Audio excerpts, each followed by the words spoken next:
righty. Oh, it's story time. It is story time. Hey, everybody, Steve here from The Buried Life.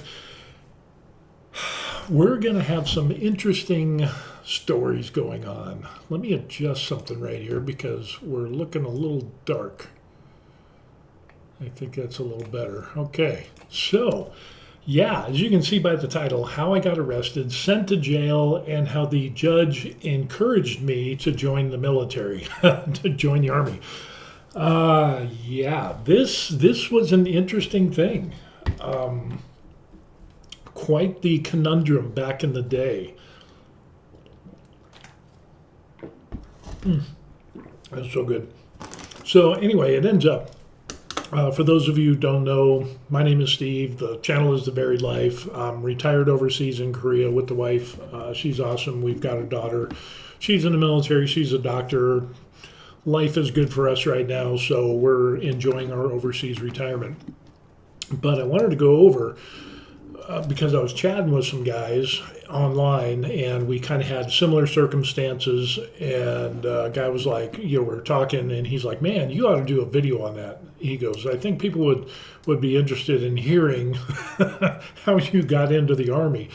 And he had a colorful background as well. So that's how did I get into the Army when I was arrested and sent to jail and all of that stuff.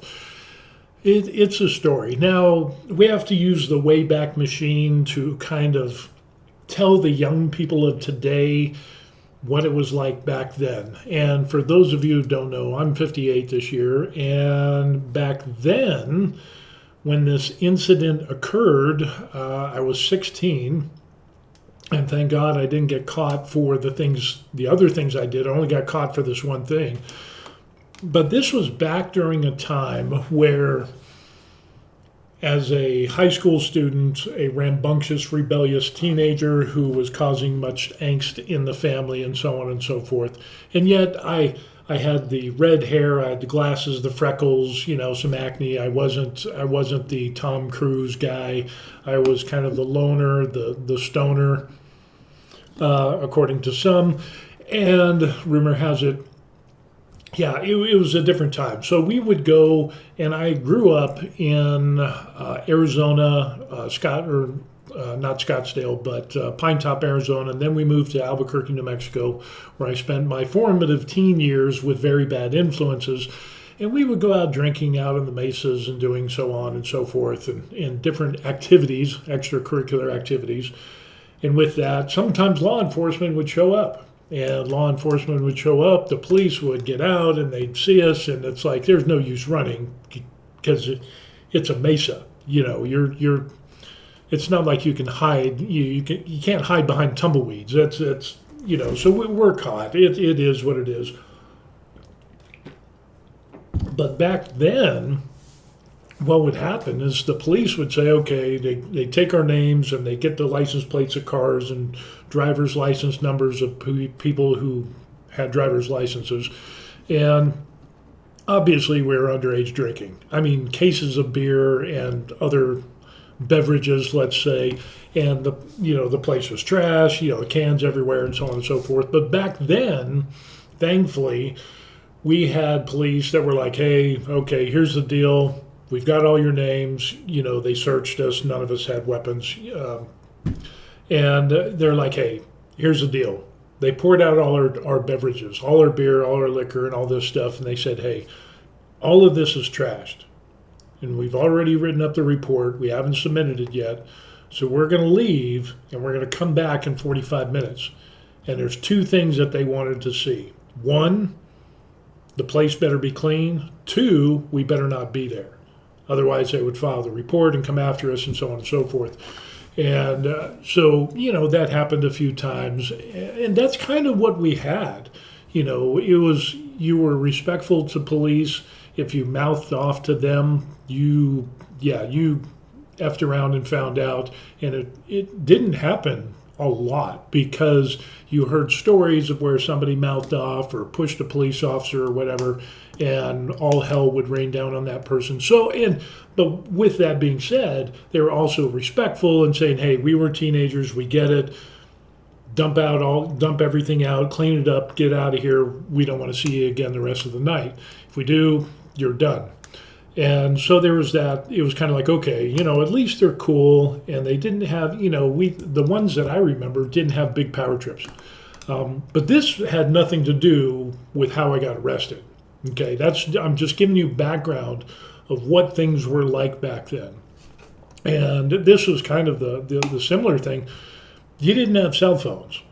You went out and you rode bikes and you came back. It's like, hey, I'm going out, I'm leaving. And during the summer or the weekends or whatever, and you came back at 8, 9 o'clock at night. Depending on when the street lights came on. That was kind of the clue when you came back.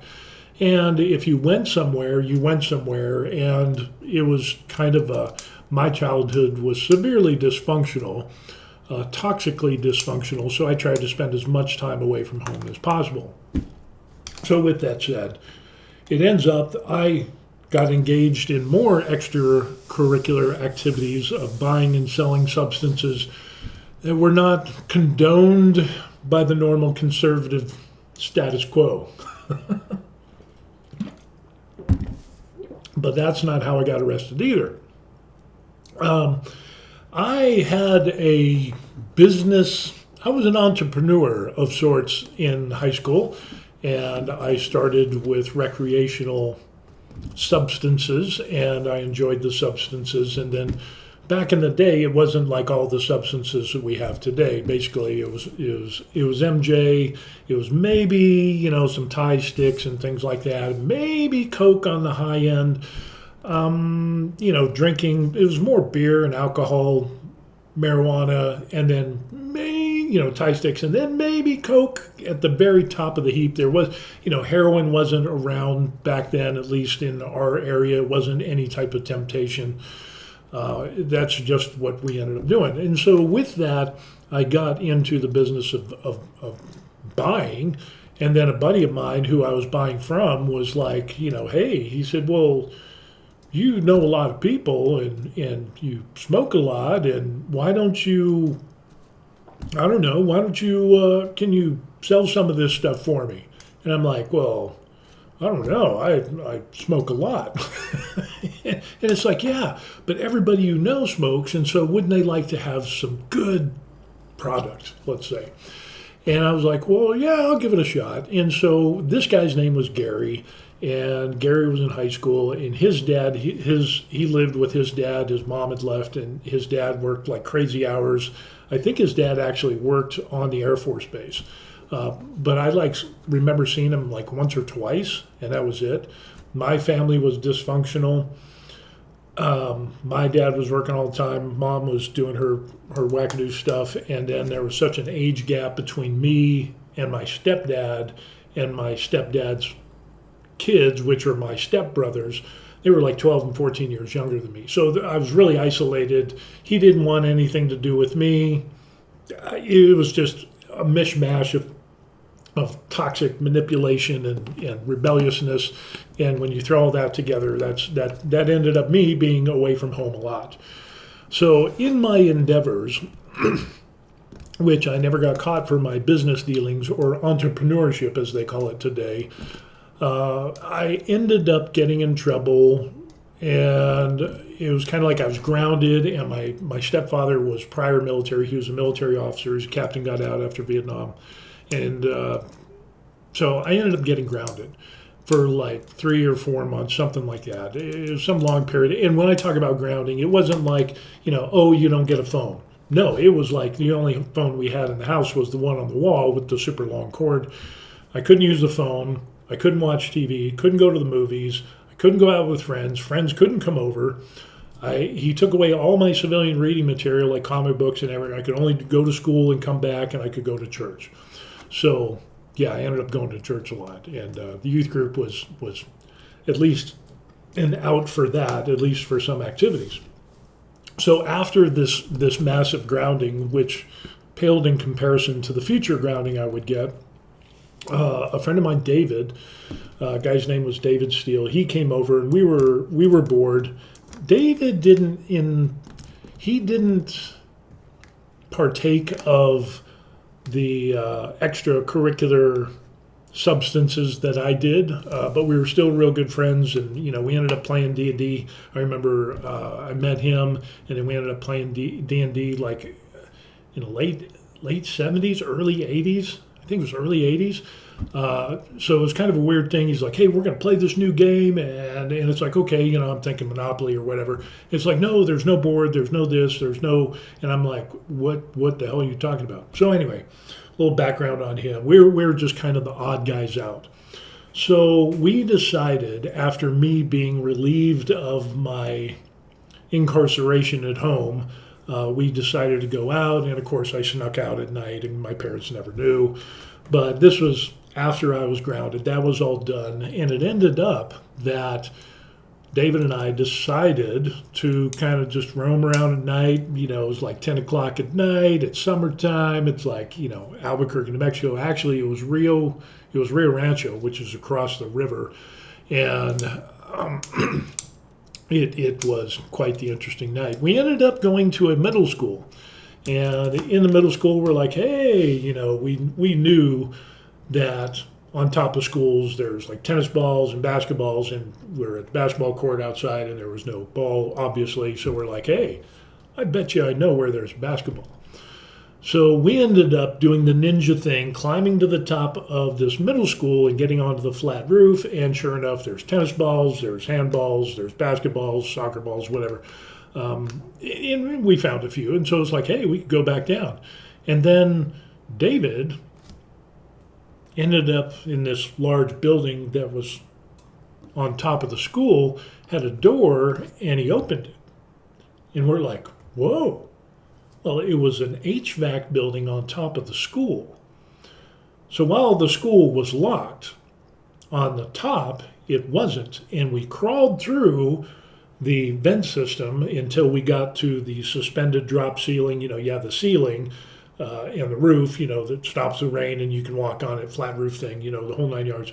But then down below you have these girders and these all threads that are supporting a grid of a drop ceiling.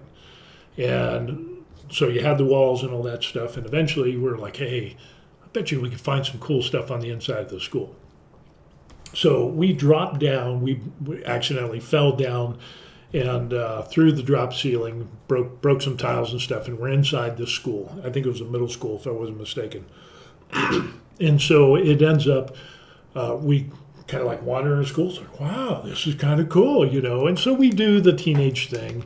And this is like when I was 15 and a half, 16 and a half, almost 16, I think it was, something like that.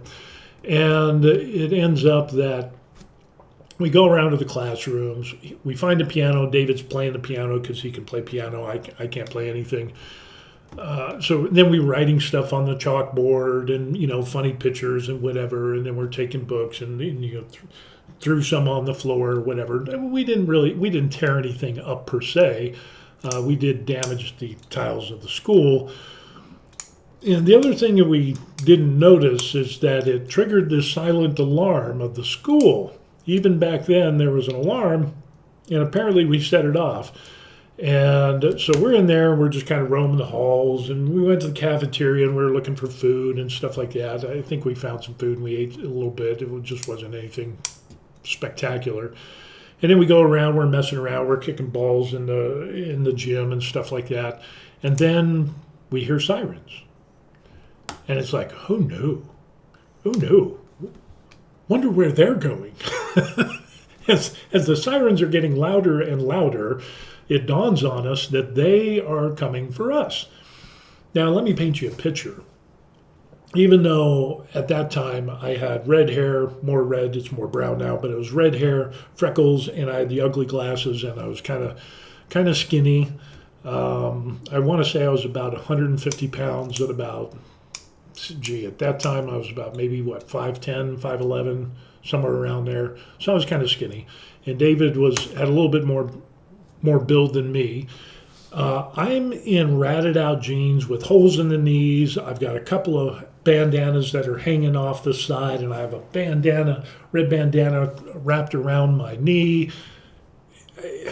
it wasn't a fashion thing. It was just a thing. It was, you roll up your drugs and you put them in the bandana and you wrap them around your knee, and so when the cops went and searched you, they just found the bandana, and usually they just check your pockets and whatever, and they never check the bandana. So it was a good way to hide certain substances.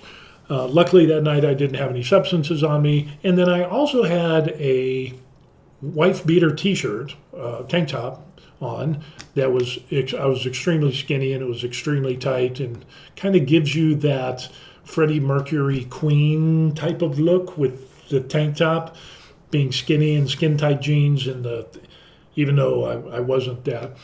And then on top of that, as an overshirt, I had an OD green army shirt that I picked up at an army surplus store. And I had longer hair. So with the shaded glasses that, the brown shade, I'm dating myself. It was really, looking back, it was, I wish I made different fashion choices. It just didn't look good. The good thing is, if my mug shot and you looked at me now, you would think it was two totally different people. So anyway, it ends up we hear these sirens and they're coming from the side of the building that we're on. So what do? We run to the other side of the building because we're thinking, well, the cops are here. We're going to run to the other side and we'll go out the other side and we'll run away and everything will be good. And our hearts were pounding and racing and so on and so forth. And we get to a door. We open the door, and there is a cop car about, I'd say, 20, 25 feet away with the lights going off, the whole 9 yards. And it's like, oh no, this. And so we close the door, boom, and we hear people talking and all this stuff going on. And so we run to another side, and we look out a window, and there's a couple of cop cars there, and we're like, oh no, we're surrounded. And then we heard, this is the police. Come out with your hands up. And we're like, crap. So we're running down the hallway and we come to this corner, we cut this right, and all of a sudden there's police, there's a couple of canine units with dogs that are barking and snapping at us, trying to eat us and the whole 9 yards. And I have to admit, I peed just a little bit, just a few drops. Didn't blow out the shorts, but a couple of drops. That's how bad it scared us. Because when we came around the corner, the cops are there and the dogs are and they're going at it and everything. And we slide down on the floor and it is just pandemonium. We were scared shitless. So yeah, and I ended up having a knife, and I actually had two knives on me. And David, he had something. I can't remember what he had, but he looked more presentable than I did. I just looked like somebody down in Central, down by the university selling drugs. And it didn't go well for us. They scared the shit out of us with the dogs, and they handcuffed us. Of course, they searched us and all that stuff, and then they roughed us up. Going into the police car, of course, back then, like I said, there was respect, but if you did stupid, the police would make sure that they would leave a lasting impression in the hopes that you wouldn't do stupid again. And I ended up eating the side of the squad car. When they say, duck your head, it was like, boom, oh, duck your head, and then put me in the car. Yeah, it was way intentional. But at that time, there was no cameras. There was no YouTube. There was no social media. Nobody's like, oh, I'm going to film this and I'm going to sue you. It's like, even though what they did was wrong, and roughing us up, and actually got hit a couple of times, when we got to the station and so on and so forth. And yeah, but it was what it was. It was like, hey, you took a bite, now you got to swallow. That's how it goes. You wanted this, you got it. So you take all the consequences, whether what they were doing was right or wrong, and you just kind of sucked it up because you knew that's what was going to happen. So it didn't matter that they violated my civil rights and all that stuff. It just wasn't a thing back then. I think we were just a lot tougher back then and just kind of accepted it as like, oh, you got me. it is what it is, and you roughed me up, and there's no sense why. Now you got people that are like, oh, yeah, police, oh, I'm going to film you, and they ask for ID or whatever. And it just amazes me how soft this generation has become compared to my background. So anyway, I digress. Going on with the story, because there's more, we get to the police station. And the one thing I did know is you have adult jail and then you have juvenile jail. Obviously, we were underage, and we're like, hey, we've got parents, we're kids, we're underage, and the police didn't really care. They confiscated my 2 knives and whatever else money I had in my pocket, which was strange. I had a lighter, I think I had cigarettes, 2 knives, I had some change, and I had some money. He was like almost $20, $17 or $16, $17 and some change. David had some stuff, and we never got any of that stuff back. So, I mean, I understand there's evidence, but you can get that stuff back. But yeah, I never saw any of the money, not even the change. Didn't get the knives back. Didn't get my lighter back. Didn't get some of the other stuff that I had, which could have been worse had they pressed the issue. But basically, the paraphernalia I had all got thrown in the trash. The money probably went into somebody's pocket, and they ended up having beer when their shift was over. And somebody had a cool lighter that I got from a Vietnam vet that had given it to me for sharing some of products that we were enjoying at the state fair one time. So it is what it is. So anyway, it ends up, we tell them that we're juveniles, and because we know if we go to juvenile hall, it's no big deal. They didn't put us in juvenile hall. They kept us in the adult jail. And in Albuquerque, New Mexico, we went to, because that was that Rio Rancho? I think it was Rio Rancho. Rio Rancho? Yes, it was Rio Rancho. But we went to cross the river into Albuquerque because that's where the central booking was at the time. I don't know why we went there. I guess back at that time, back in the early 80s, early to mid 80s, they didn't have a full-fledged police station and holding whatever in Rio Rancho. It was, at that time, Rio Rancho was kind of like dirt roads and some subdivisions, and it wasn't as huge and sprawling as it is today, where Albuquerque and Rio Rancho and out towards Coors Road, and it's all just one big giant mass of housing and so on and so forth. Kind of like Denver, you just swallowed up everything, all the other towns and cities around it. So they take us, they book us, and they're like, hey, and I'm thinking this is going to be rough because we're going. I mean, I honestly I wasn't too concerned about myself because I kind of looked the part of somebody who was disreputable. David, on the other hand, had jeans and a T-shirt, and he was kind of way more presentable than me. And he was a little bit more scared. So we spent a lot of time in this cell with a lot of adults, but thankfully, a lot of people were just drunks and just hanging out, waiting. Some people got arrested for car theft and some other stuff. It wasn't like some serious things. So we did that, and then they're like, "Hey, we need to contact your parents." And I'm like, "No, can we just do this where I just don't contact my parents?" Because this is going to be interesting. Because with my parents, it ended up that they were so concerned about outward appearances. They had to have the respect. My stepdad had a couple of insurance offices, so he's, doing the, oh, I'm a businessman. Oh, I'm an insurance guy. Oh. And my mom was concerned, she was the soccer mom and all this stuff. And, it was just absolutely crazy because you had to look the part and not be real. So, for example, for those of you who don't know, I've got a scar that goes from the top of my head down here. As you can see that there, that's actually a scar. And I actually got part of a scratch on my eye. Had my nose underneath this side, was put under this eye. I was in a car wreck, and it was terrible. I ended up getting glass in my neck. I got other scars on my neck. Where is that? Yeah, it's like right there somewhere. So I got glass in my neck and the whole 9 yards. I got some cuts and bruises, and yeah, it was almost got decapitated.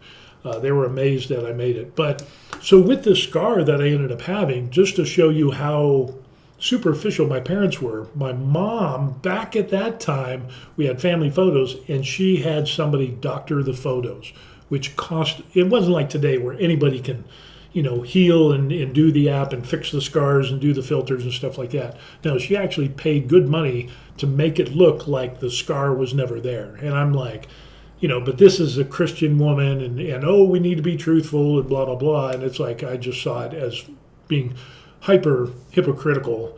You want this perfect family, but you treat us like shit, and so on and so forth. And it's, yeah, severely dysfunction. Did I mention that? Yeah.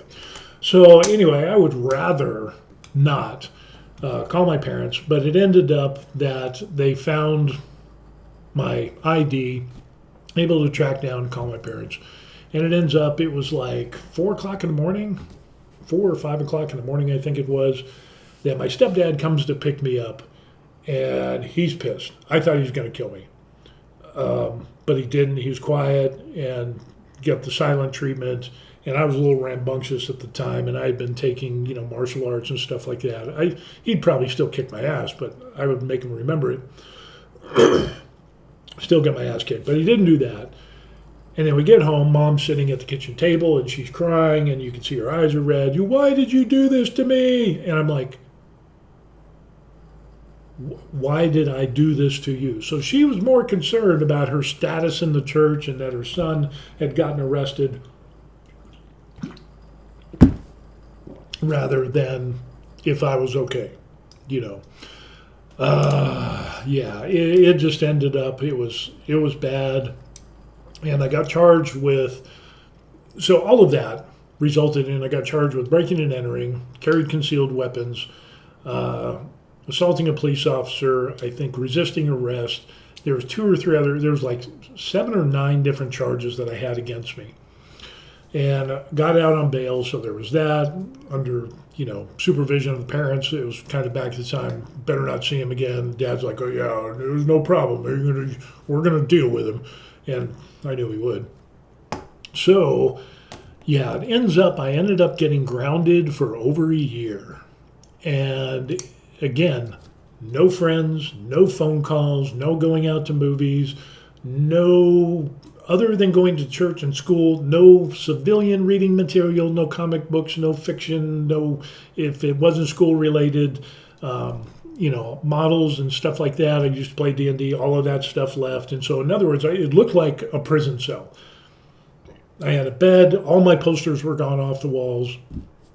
It looked like a prison cell. It was like, there's the bed, there's a night table, there's the desk, and that's it. And so I could go to school and come back, and that was it.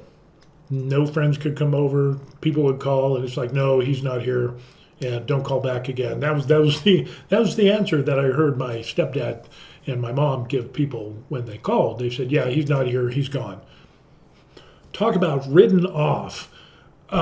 People thought I had died, that I hung around with that weren't at the school that I went to. I still went to school, but the other people, they thought, well, he must have left or moved or whatever. And yeah, some people thought I died.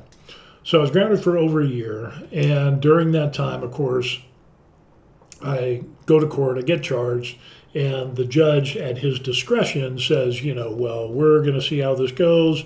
And because I'm a minor, but I didn't know that your records as a minor were sealed unless it was like, rape or murder or some serious crime. So, yeah, I didn't know that.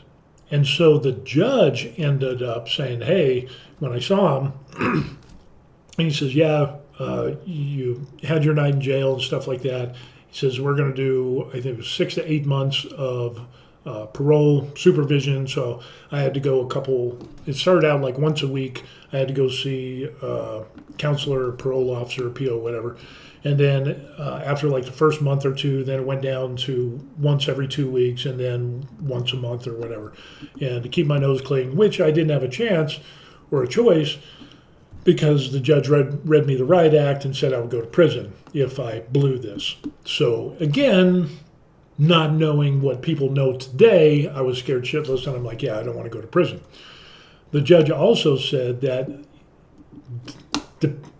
a big influence on whether I would go and proceed with these charges and going to jail or prison would depend on what I was going to do with my life.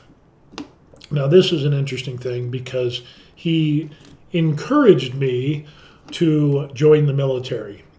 And, he said that would go along, if you need to do some trade school, and I wasn't a trade school person, it was like, yeah, that was for all the jocks and people who worked on cars. And he said, if you get into a trade school or, work program or whatever through school or, join the military, and depending on if you keep your nose clean, we'll see what we can do. I remember him sitting back and doing this, and I'm looking up at my stepdad. Well, actually, I'm kind of looking at my stepdad. He was about the same height as I was. I think he was like 5'9", 5'9" and a half maybe. And so I was like, damn.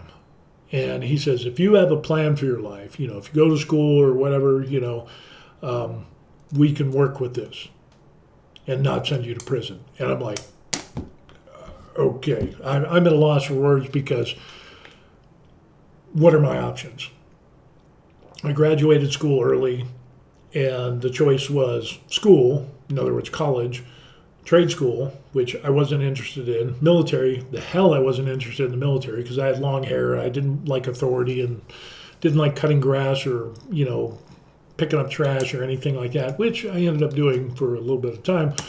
So I was like, school. So after all of this kind of settles, the dust settles and I'm in my cell at home with nothing there, and the only people I get to talk to are the people at school and youth group at church. So I got heavily involved in youth group. At school, which was interesting because previously I'd been in a self-paced school where I was able to self-pace my education, and the more schooling and more goals and things that you hit, that you completed, you got more free time, more benefits, and it was called ACE curriculum, ACE. I can't remember the acronym of what it stood for, but it was a private school thing. But I did 2 years of school in 1 year. So actually I was ahead of the curve at this time when I was being grounded. And so instead of having a full schedule with just some crappy classes that didn't really matter, that I didn't need for graduation, what I ended up doing is skipping my first class. I dropped that class.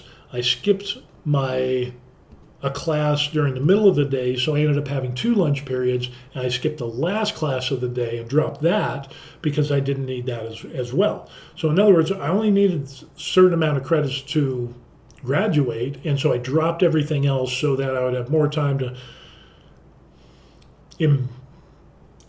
do entrepreneurial activities, as they say, in the morning, and then during the 2 lunch periods, you get the munchies, and then after the 2 lunch periods, after eating and satisfying your munchies, I do a couple more classes, and then I was off, still had another hour to kind of chill out and do whatever before I had to go home from school. My parents didn't know that I dropped these classes, but, they knew that I was on course to graduate, so they didn't really check up that much on me at all. But as long as they didn't get any calls from the teachers and I knew that I was good to go, I didn't have to worry about it. So yeah, I made time for myself to continue my entrepreneurial activities. And now comes the thing. It's like, okay, it's getting down to where I'm getting to the deadline of I got to have a plan for my life. So I'm thinking about school. And even though I hate school, the problem is with me with school was that if you couldn't tell me where I was going to use this information in a future activity, I saw no use in studying it. It didn't make sense. If it was like, algebra, whatever, where am I going to use this? Of course, the algebra teacher couldn't tell me where I was going to need this. Am I going to need this to do my taxes? Am I going to, explain to me how I'm going to use this in the real world? He couldn't tell me. So, yeah, there was that. But I did like history and I did like social studies. Because I saw the importance of learning from bad mistakes in history so that you're not doomed to repeat them again. Strange how that happened. But yeah, it ends up, that's what ended up happening. So, let me see if I can get back on track here. It ends up that I'm like, school. As much as I don't like school, I can go to a community college, and that will get the judge off my back. I won't go to prison, and things will be right with me, hopefully. Hopefully I'll be able to get a job and whatever. So I go to my stepdad, and I end up asking him, I said, hey, here's the deal. So the judge said that I got to have a plan for my life, and I got to do something. I have to, and mention school, and I'm like, so there's community college here, so how is this going to work? So I asked my stepdad. I said, so do I go down there and sign up for a full, for courses, a full load or whatever? And how are you going to come down and you going to write a check or what's the deal? And he's like, oh, no. He says, you got to get a job. And he says, I had to go to school full time, and I had to have a job, and I had to pay rent. And I'm like, what the hell? I didn't want to work, I definitely didn't want to go to school, and I definitely didn't want to pay rent. It was like, and, I wasn't even, in other words, I'd be going to college, before I was 18, but he's like, no, you got to pay rent. As soon as you graduate, you're done and you got to pay rent. And I'm just like, okay, so obviously school is out of the question because he's not going to pay for it. No big surprise there. Imagine that. So I'm like, the only option that I have left is the military. And I didn't like authority at that time. I hated it. I didn't like the military for the fact that my real dad was a Vietnam veteran and he came back all jacked up. And there was a whole nother story about him going to prison for like 2009 years. I kid you not. And that's a whole nother story. But, the military in Vietnam and PTSD messed him up bad. And so we went from one severe dysfunction to another one because this guy, as my stepdad, was also a Vietnam vet who had his own problems to deal with. Yeah, couldn't deal with kids. He was married before, got divorced. Whoa, big surprise. Didn't have kids, thank God, but didn't know how to deal with me or even, it was just weird. So I'm faced with the ultimatum of prison or the military. And I don't really like either, but I don't like prison. I don't like the military, but I don't like that as much as I don't like going to prison. Prison was much worse, the threat of prison. So I go see the military recruiting, and the first guy that I see is a Marine. He's in his uniform, looking strack, haircut, the whole 9 yards.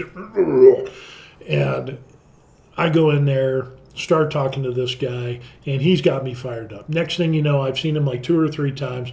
I want to go kill, whatever. And I want to be a Marine. I want to be infantry, and I want to be hard. I want to do all this, and I want to, it's awesome. It's a brotherhood. He sold the brotherhood thing in the Marine Corps and the family, and the brothers for life. Or once a Marine, always a Marine. Doesn't matter. You're part of the brotherhood, and that really tempted me. And I was this close to doing it. And then I'm like, okay, finally, I was in there, and I got long hair. I'm wearing an OD Army shirt as a cover and ratted out jeans. And, of course, they're just trying to get numbers. And then it's like, okay, so I asked the question, what do I got to do? And I told him, I said, I got into a little bit of trouble. And he said, oh, don't worry about the trouble. Don't worry about that. He goes, if it's not rape or murder, we have ways to get you in the Marines. We can make you a Marine. Don't worry about that. And I'm thinking, this Marine has more power than a judge. Talk about, somebody having your back. And so he puts all this in. Of course, I was going to go infantry and the whole 9 yards. I wanted to kill. And then it's like, well, yeah, all you got to do is we got to fill out some paperwork. You got to get this signed by your parents, by a parent or guardian. Apparently, it was a thing back then. And we do a background check. But from what you said, we can work with that. We can get you in. We'll do you a solid kind of type of thing. It's like, oh, somebody doing something good for me. And then they said, and then you do 4 years and you go to, to basic training. And I'm like, whoa, hold up. 4 years? 4 years. 4 years. My real dad was in the Army. My stepdad was in the Army. My grandfather was in the Army when it was the Army Air Corps, and then switched over when it split and became the Air Force. And then I have other family members that were in different services through the whole history of my family is nothing but military vets and so on and so forth. I'm like, 4 years? Well, what? And they're all pumped. There's like 2 or 3 of them, and there's like, oh, yeah, you the man, and they're pulling me in. They were pulling me in big time. So, but I'm like, 4 years. And it's like, well, 4 years will go by like that. Next thing you know, you'll be a sergeant and, be a gunny sergeant and you'll be blah, blah, blah, blah, blah, and you'll be good for country and killing people and whatever. Marine forever, semper fi, do or die. And I'm like, yeah, but if I don't like it, I'm going to hate it. And if I hate it, that means I'm going to hate it for 4 long years. Now, I had just been grounded for just over a year, and that was extremely taxing on my mind. And I'm like, I don't know if I can handle 4 years. Thank God I freed up my schedule during high school, that year of high school, and did church activities in the youth group, because otherwise I would hate it. So I was thinking, yeah, I that was the sticking point right there. And they're like, well, and they laid it on thick. It's like, well, we're doing our best for you because we see that there is something inside of you that we don't see in a lot of other people. Yeah, they were laying it on thick. And it's like 4 years, I promise you, I felt this, I felt the same way. But next thing you know, it was just went by like that. And it's, look at me now, and I'm driving a Mustang. And it was just like, and it was a cool ass Mustang. It really was cool. So I was like, man, it's tempting, but it's 4 years. So I kind of hemmed and hawed, and it was like, well, I got to go. I got to go back home and do some stuff or whatever. So as I was leaving the building, there were other recruiting offices there. And who do I run into? An Army recruiter. And he says, hey, let me get that. He opens the door for me. He comes out and he says, hey, let me ask you a question. And I said, yeah. He says, you were in there talking with the Marines, right? I said, yeah. And he says, it sounds pretty good, the brotherhood and all that. And I was like, yeah. And he says, but you're concerned about 4 years. I said, yeah, if I'm going to do something, and if I have to do it and I hate it for 4 years, that's 4 years of hate, angst, and frustration that I have to deal with. So, yeah, I don't know if I want to do that. And he says, well, what if I could show you, and if I could pull some strings and to only do 2 years, would you be interested? And I'm like, that's more doable. And now you have to remember that I've got this time frame ticking. This clock is going tick, tick, tick, because I have to see the judge eventually and have a plan for my life at 16 years old. So anyway, it ends up, I said, well, he gives me his card and stuff like that. And he says, hey, let me get with you. He says, I'll call you. I'll take you out to lunch. And he had a pretty cool car, too. I don't know what it was about recruiters having cool cars. I think that was kind of the prerequisite back then. So he took me out, met with me. We had lunch. He brought me back to the recruiter's office. we're talking, he's showing me all this stuff, and it's like, yeah, it's only 2 years. And he goes, really, it's not even 2 years. Yeah, this guy was smooth. He says, because the first 2 months you're going to be in basic training. So that doesn't really count. He goes, that's just you training, you getting in shape, you learning some basic tasks and stuff of how to be a soldier. He goes, that's all. He goes, you can do that. And, we talked about what I'd done and so on and so forth. He says, you're smart and whatever. And then he goes, and then after that, then you go to training for your job. And he goes, you're training. He says, you're not going to go to war. You're not going to go to battle. He says, there's time for that later. He said, this is a time where you learn your job. So it's more relaxed. So he kind of did the opposite of what the Marines were preaching. He was like, yeah, we get time off and stuff like this. It's not always go, go, go. You have a life and so on and so forth. And, you have time for girls. And I'm like, girls? Yeah. The Marines didn't mention anything about girls. They had cars, but they didn't mention anything about girls. He goes, oh, yeah. He goes, man, I'm dating 2 or 3 girls right now. And I'm like, whoa, wait. Let me think about this, And he goes, and then after your training, however long that is, he goes, then you go to your first duty station. And he goes, depending on your school, that might be a year. And I'm like, wow. So he kind of finagled it around as saying as if, okay, instead of 4 years of hard charging, hua, kill, kill, kill, and if you hate it, you're going to hate it for 4 years. He said, but he framed it in a way that was like, well, you're going to be training, you'll get in shape and learn some basic stuff. You go to school, which is more relaxed. You'll be inside. It's not this hardcore stuff all the time. You can end up buying a car. Yeah, he goes, yeah, then you get the girls as you're going through school because you have time off. And I'm just like, man. And then by the time, depending on the school, maybe a year.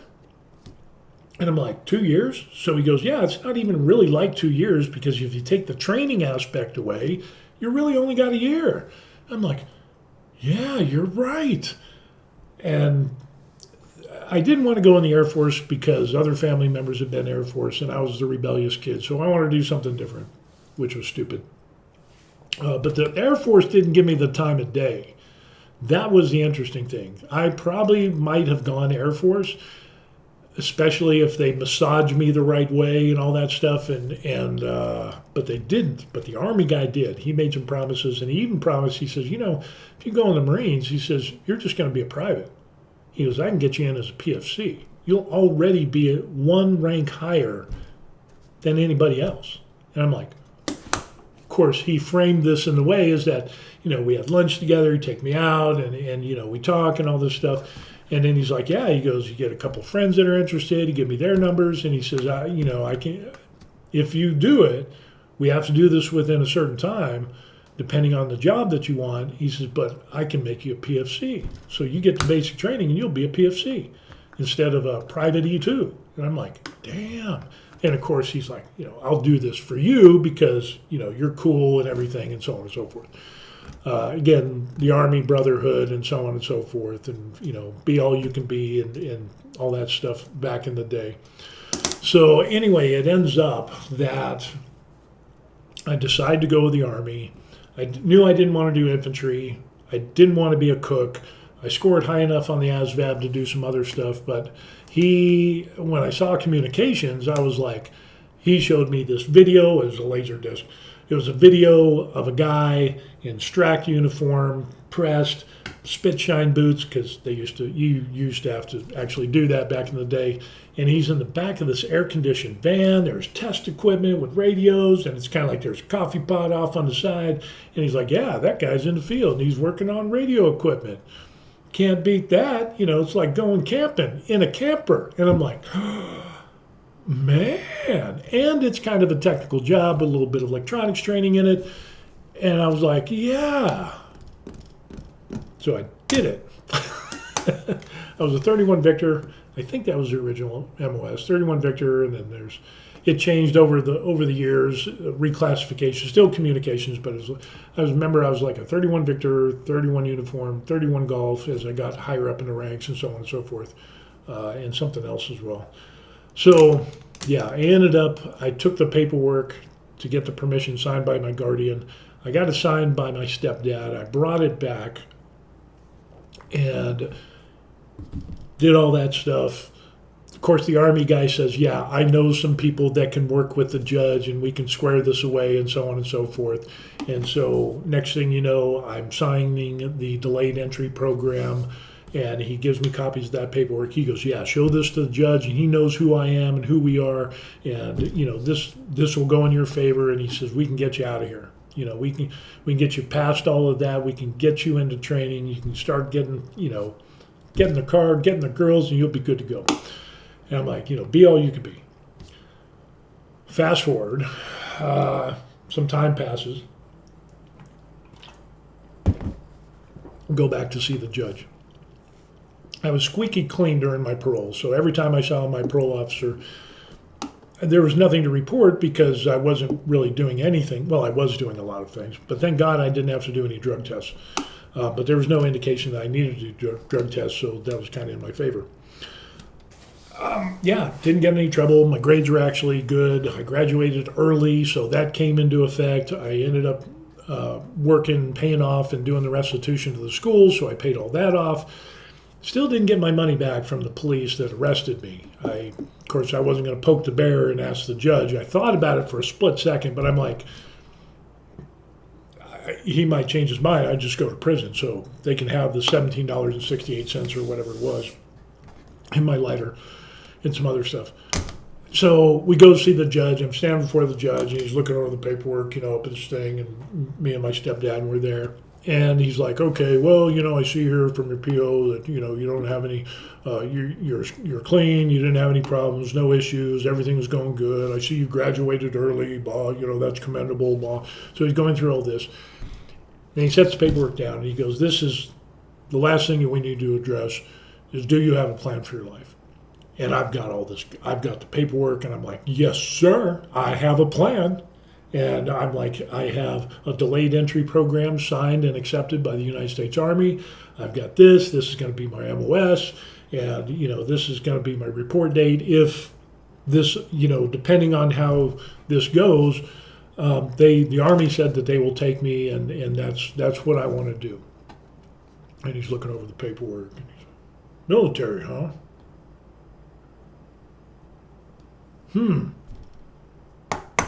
Sits back and he crosses his arms, does this little number, and he says, you know what?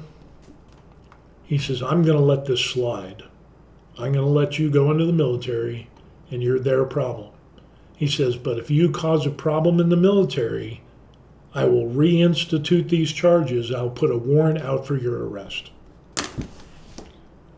I said, no problem. Yes, sir. And he says, now I'm taking a chance on you.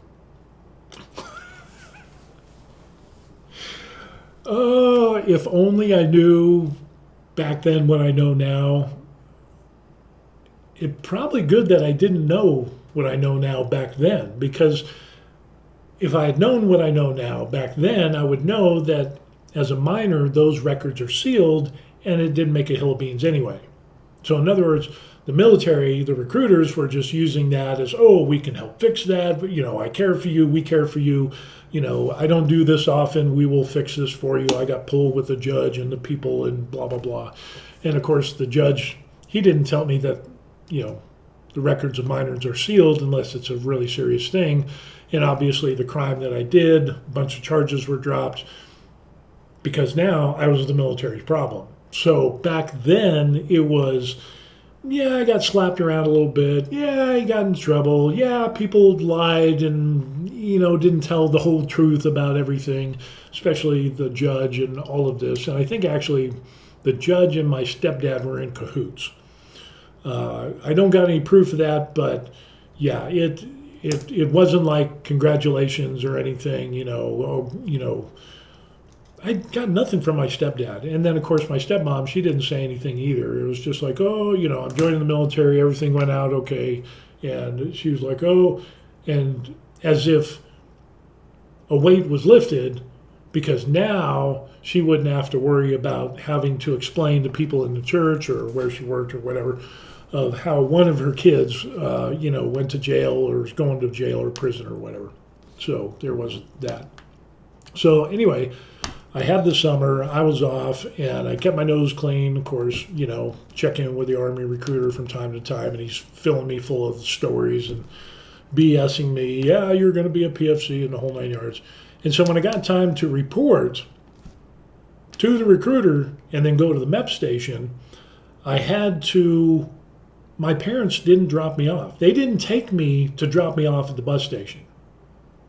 They didn't take me to the recruiter's office and drop me off at the recruiter's office so the recruiter could take me to the bus station.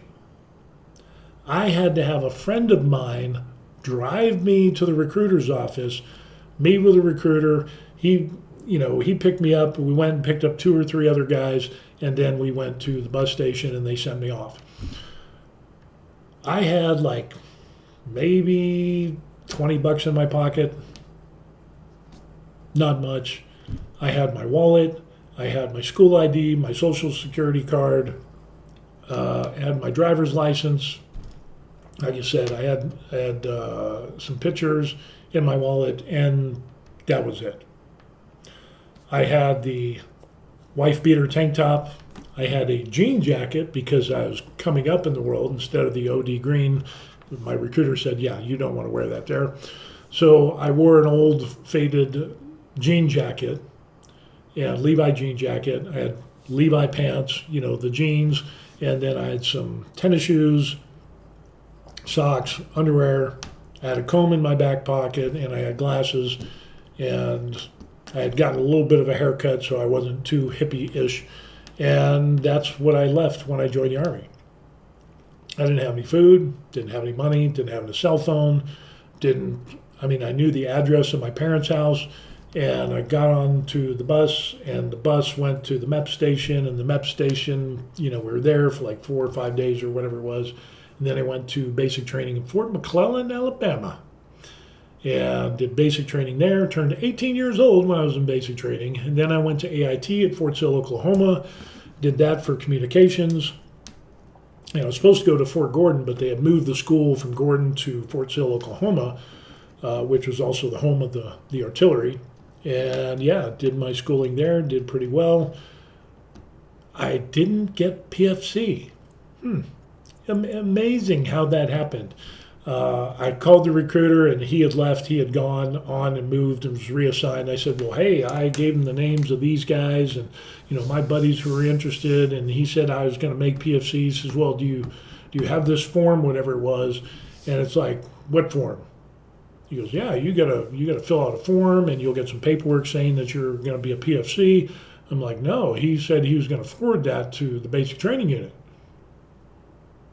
He goes, the recruiter there was like, yeah, that's not how that works. And I'm already getting the big green weenie from the Army early on. So, I fought through trying to get PFC, and it just wasn't working out. The guy was just trying to get his numbers. If you're a zero, if you don't get anybody in, you're a zero. If you're a recruiter, your quota. If you don't meet your quota, you're a zero. But he was getting out or going on to his next duty station. So he dropped a lot of balls, let's put it that way, and drove away in his really nice car. I ended up not getting promoted to PFC. In basic training, whenever I brought it up, I would get dusted off, and drill sergeants would just have fun with me, which by the time, back then in 85, drill sergeants were still beating up people in basic training. And about halfway to 3/4 of the way through, they stopped it because they said it was bad. But I remember in basic training, you would get wall-to-wall counseling. Drill sergeants would beat you up. If you talked back to a drill sergeant, you'd get hit. If you left your wall locker unlocked, you would be in their office and they would tune you up, and whatever. And there were painful lessons, but you never made those same mistakes twice. So thankfully, I remember I had a Slaymaker lock, combination lock. I bought the cheapest lock I could find. And it ends up, the drill sergeants are going through the World War II bays, and you have a wall locker, and they would go and they tug on the locks, and if your lock was unlocked, you would get tuned up. Mine, chakunk, came undone because it was a cheap Slaymaker lock. So I got tuned up, and then I ended up getting a master lock, and that was the last time I ever got tuned up. I was like, yes, sir. I know how it's like being tuned up by police, and I got tuned up by a drill sergeant once, and that's all I needed. I learned my lesson. So, yeah, very, very interesting on basic training. We would have drill sergeants because it operates 24/7. So somebody is always on duty. So you have a drill sergeant that's working night shift.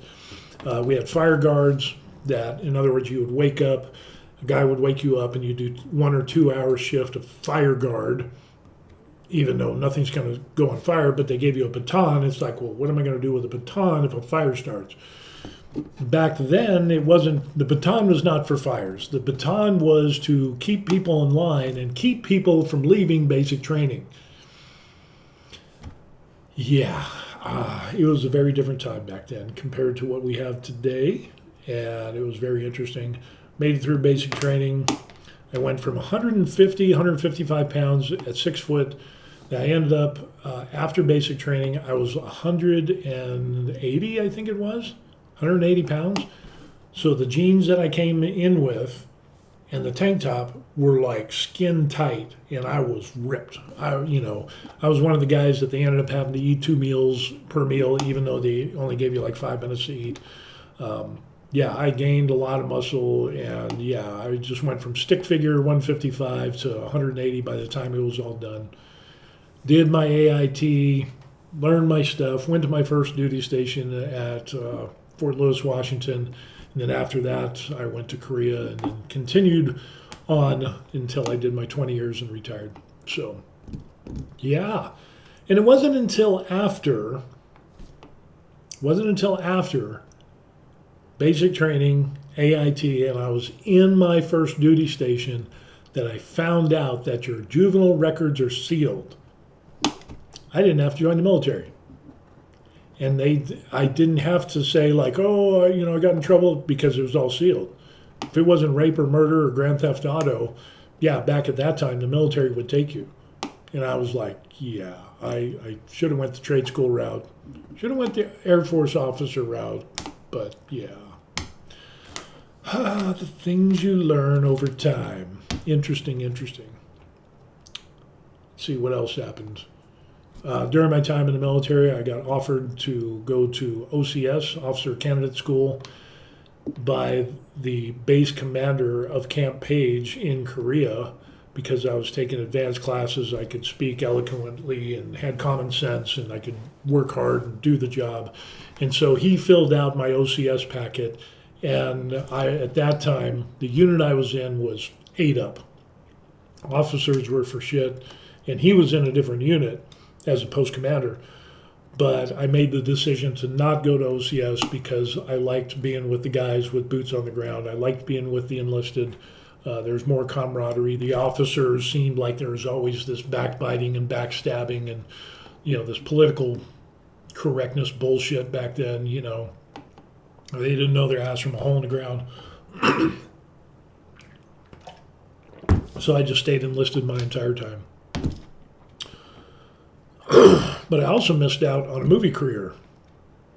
This is interesting. During my time that I was in school, I was taking drama classes. Because I figured, drama class, how hard could it be to act and whatever. So during my last year, I was in high school, I was taking drama classes, and it ends up that apparently I did pretty well at drama. Of course, living in a dysfunctional house, there's a lot of drama going on, so imagine that. No big surprise there. But back during school, that last year of school, I went to the Southwest Drama Festival, which was a big thing. And then they went talent scouts and the whole 9 yards, and we would do plays. And I was the best supporting actor for, can't even remember the name of the play it was, but I was the best supporting actor for the festival at that time, which was held at the University of New Mexico that year.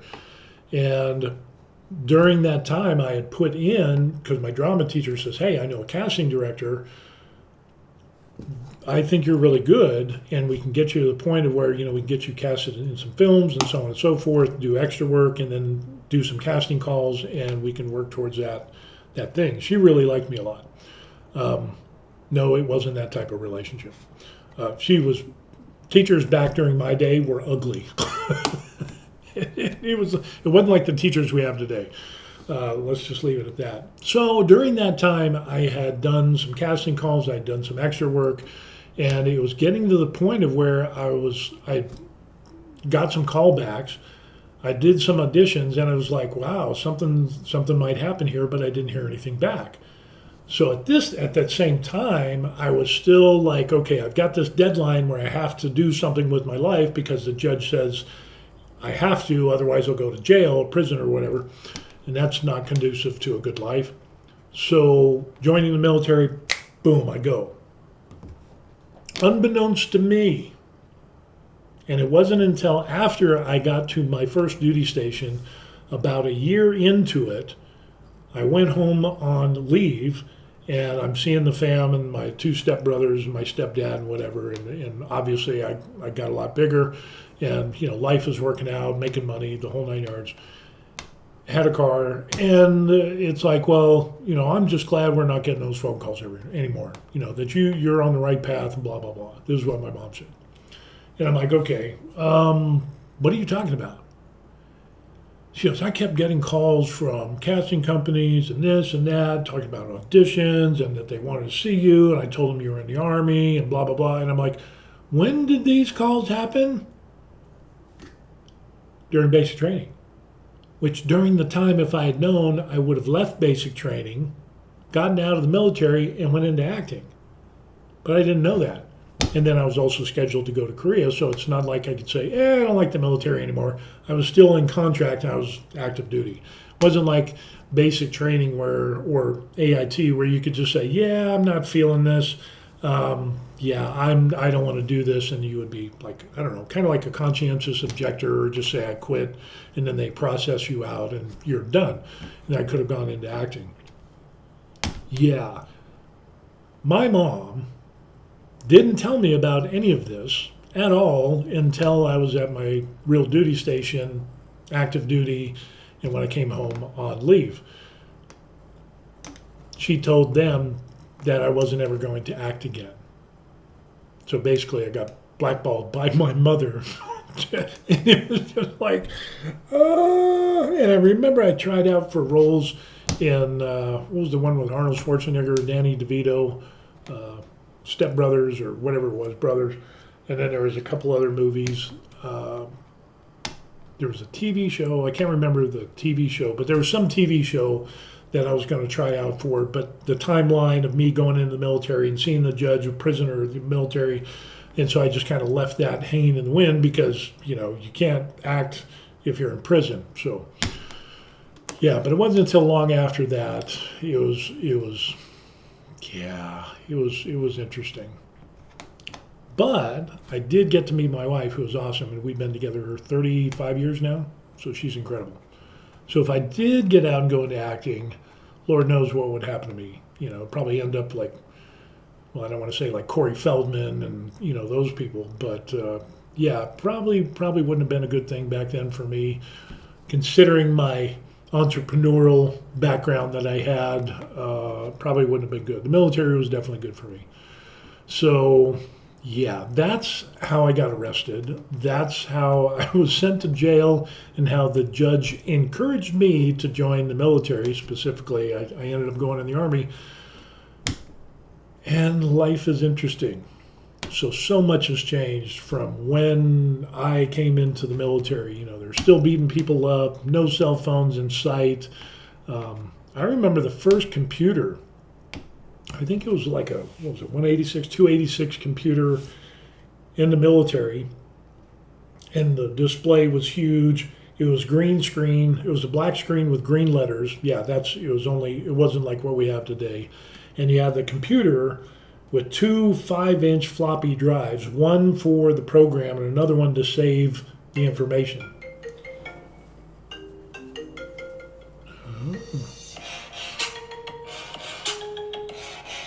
That's my timer for my resin print and the testing I'm doing. So that's finished. So yeah, it ends up very, very interesting on things that happened and the way things were back then, my time in the military, work hard, play hard, party hard, which is I kind of like that, all of that. Very, very interesting. And now it ends up, I look back and I see what's going on in the military today. I see what's going on in the world today. I see what's going on with police and how they've overstepped their bounds. But I see teenagers today and grown ass adults that are doing way more stupid than what I did as a teenager. And, seeing themselves as being entitled and not being accountable for their actions. I knew what I was doing was wrong. And I knew as soon as I got caught, it's like, pay the price. There's no sense in hitting a cop. There's no sense in yelling and screaming and doing what stupid people do today. To only make matters worse. It's like, you got me, I'm done. It's, at least I had that respect.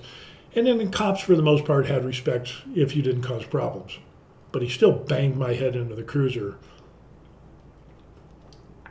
put me into the car. But that was a, what could I say? That was a friendly love tap to kind of impress upon me the stupid that I was doing and to not do it again. So yeah, I mean, if you think about it today, if that happened to me today, I could have filed a lawsuit against the police.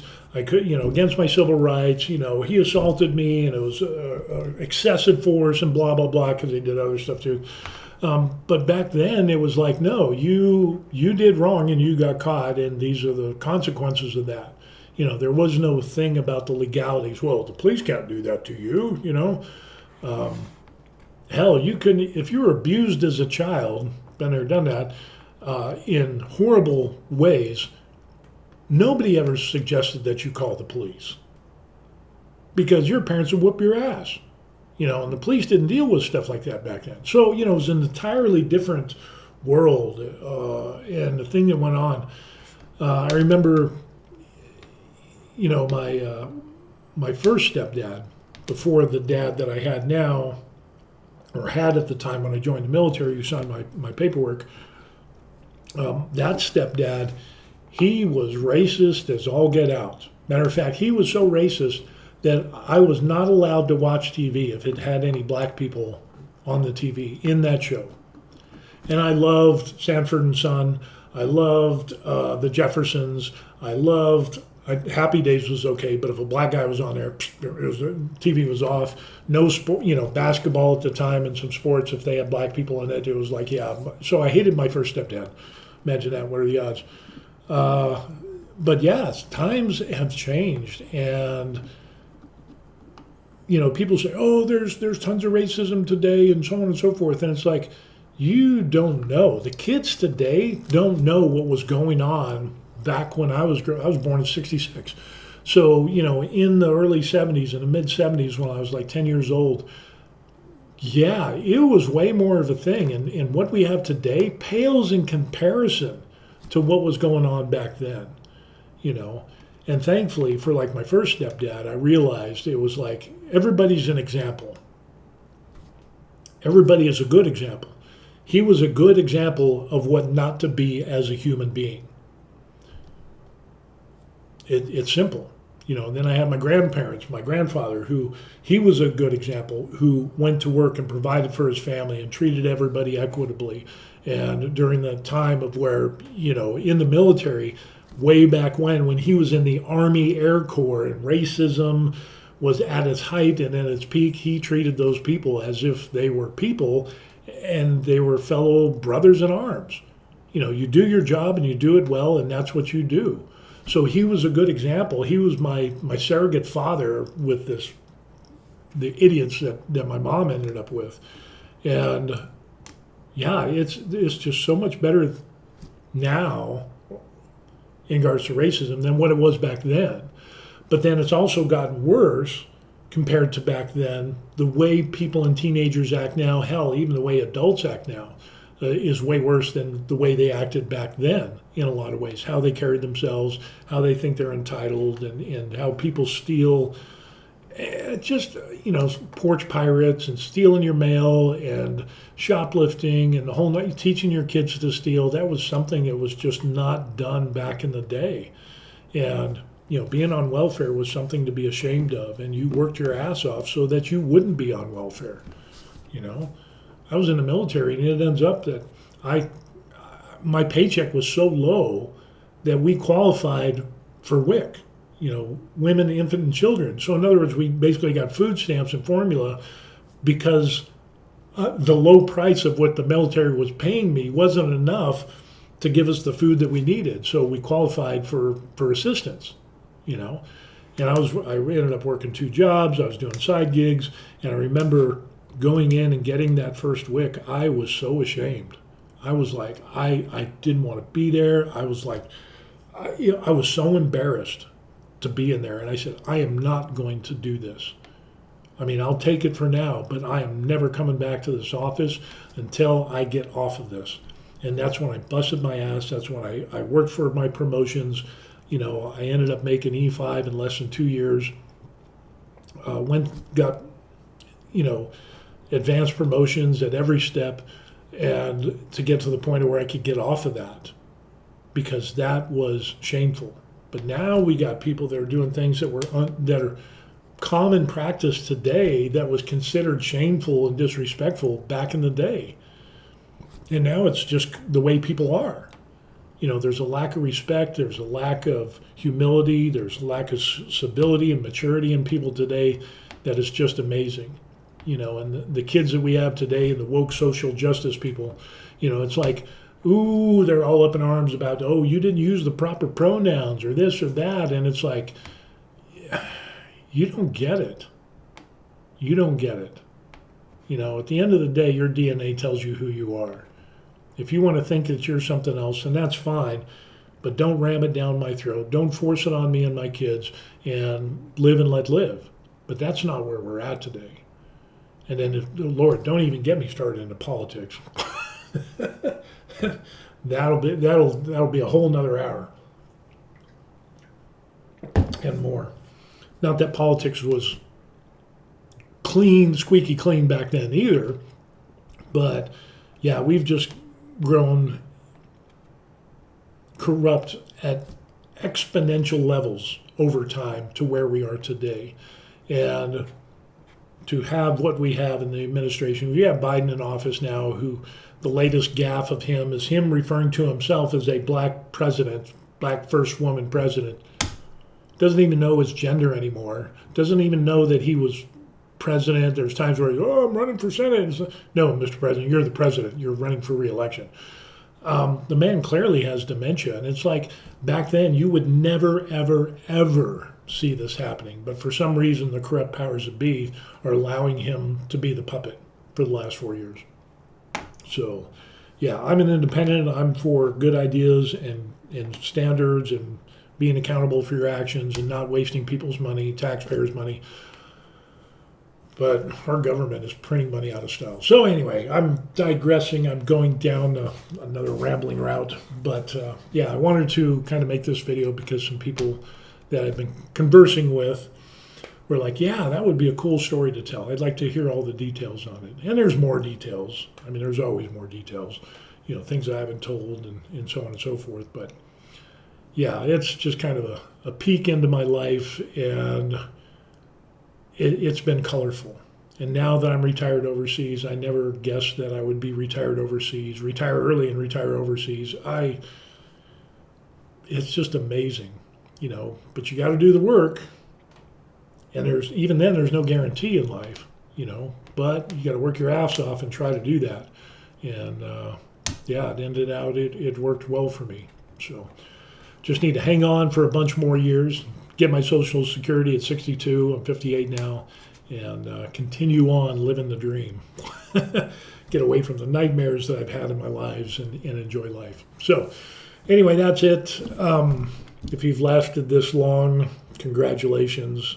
It's been interesting. But yeah, any of you out there had similar instances or circumstances with law enforcement or military or dysfunctional families, or you're in a good place now versus where you were before, whether it was jail or prison or crappy jobs, and now you've got a better job, put that in the comment section down below. It'd be good to read. It's always good to read those things of where people have overcome instead of being constantly bombarded with negative. And I think that would be a good thing. I would like to read that. So anyway, I got to take off, finish my print, so I got to process that, and we'll check that out. But thanks for watching, and we will see you on the next video. Peace. Oh yeah, don't forget to like and subscribe too. Thanks.